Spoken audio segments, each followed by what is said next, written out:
안녕하십니까. 최진호의 세상 사는 이야기입니다.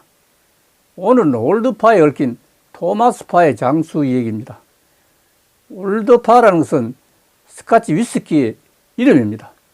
토마스파는 영국 사람인데 152세까지 사는 최장수자입니다.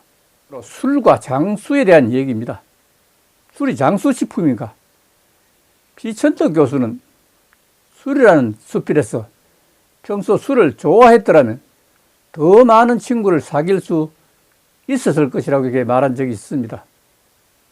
아일랜드의 노벨상 수상 작가 예이츠도 술과 사랑이라는 시를 읊어서 세계적인 각광을 받은 적이 있습니다. 영국 시인 바이런은 인생의 어떤가는 것은 만취라고 했습니다.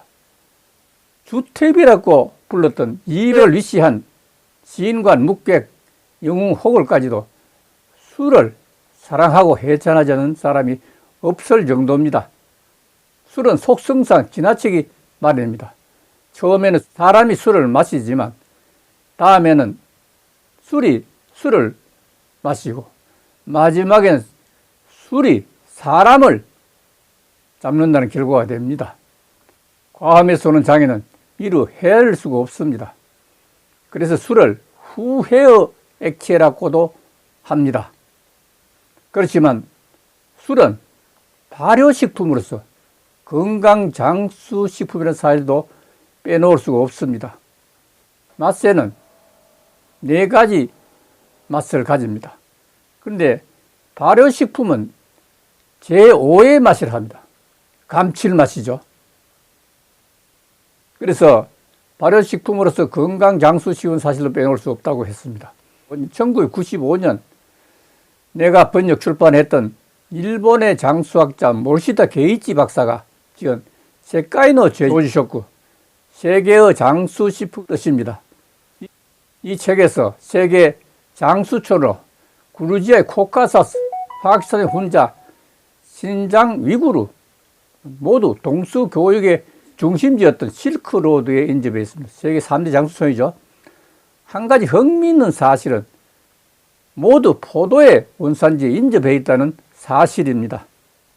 포도의 원산지는 흑해연화라고 알려져 있지만 실크로드 장수촌도 포도의 원산지라고 할 수 있습니다.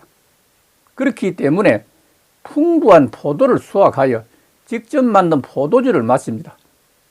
특히 흑해에 가까운 구루지아에서는 와인을 많이 마시고 있습니다.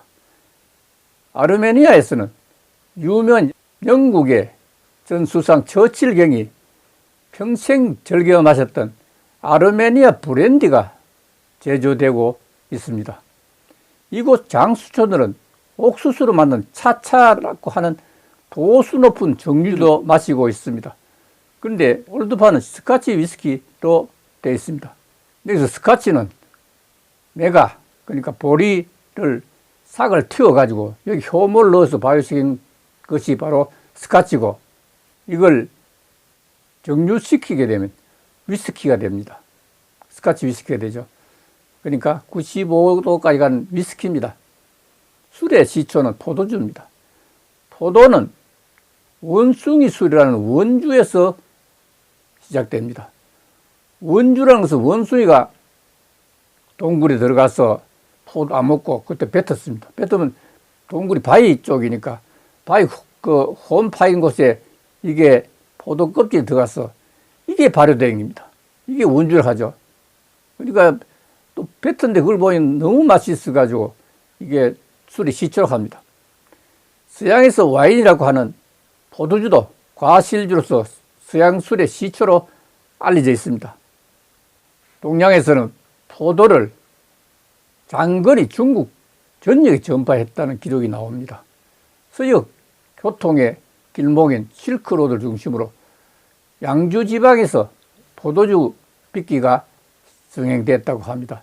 이때 양주의 포도주가 당대 중원에 알려지기 시작해서 당태종이 고창국, 지금 신강성이죠. 고창국을 점령했을 때 포도주 만드는 방법을 배워서 8종의 포도주를 만들어 신하들과 함께 마셨다는 기록이 나옵니다. 정말 성군입니다. 포도주는 포도알을 어개어서 껍질에 붙어있는 천연 효모를 이용하여 발효시킨 유일한 알칼리성 술입니다. 사기에도 효도를 포도주로 비유했다는 기록이 나옵니다.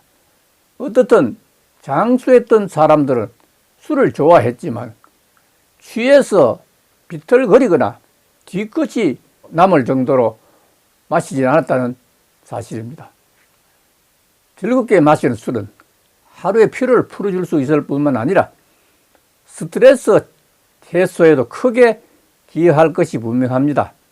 프랑스 사람들은 육식 중심의 전형적인 양식을 하고 있지만 심장병이 적다는 사실을 매일 마시는 포도주 때문이라고 자랑하고 있을 정도입니다.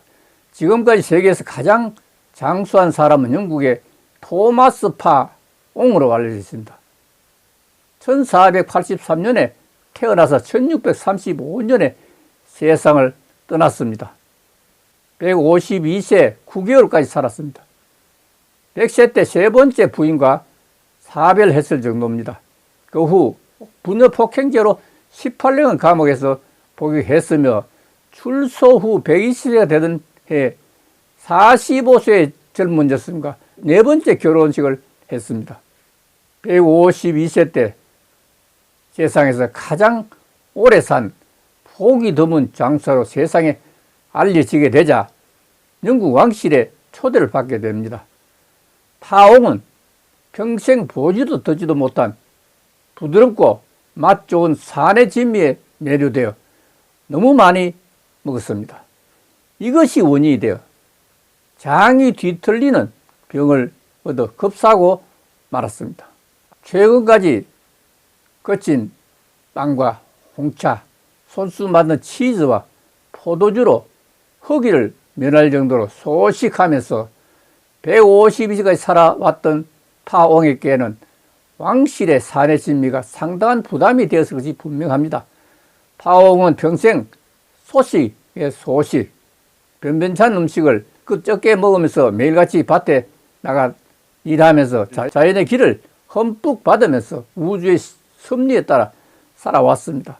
사도 바울도 일하지 않은 사람은 먹지 말라고 했던 것도 같은 맥락입니다. 영국 왕실에서 소식과 포도주로서 152세까지 장수하다 급사한 파옹을 기리기 위해서 올드파라는 위스키 위스키에 루벤스가 그린 파옹의 초상화를 붙이게 했다는 사실은 너무도 유명합니다. 우리가 가끔 올드파라는 양주를 마시면서도 무심코 지나치던 토마스 파옹을 다시 한번 생각해야 합니다. 적당히 마시고 소식해야 장수한다는 결론이 되겠습니다. 여기서 올드파라는 것은 파는 토마스 파옹의 뒤에 파고 올드는 장수했다는 뜻입니다. 그래서 올드파라는 위스키가 세상의 빛을 보게 됩니다. 감사합니다.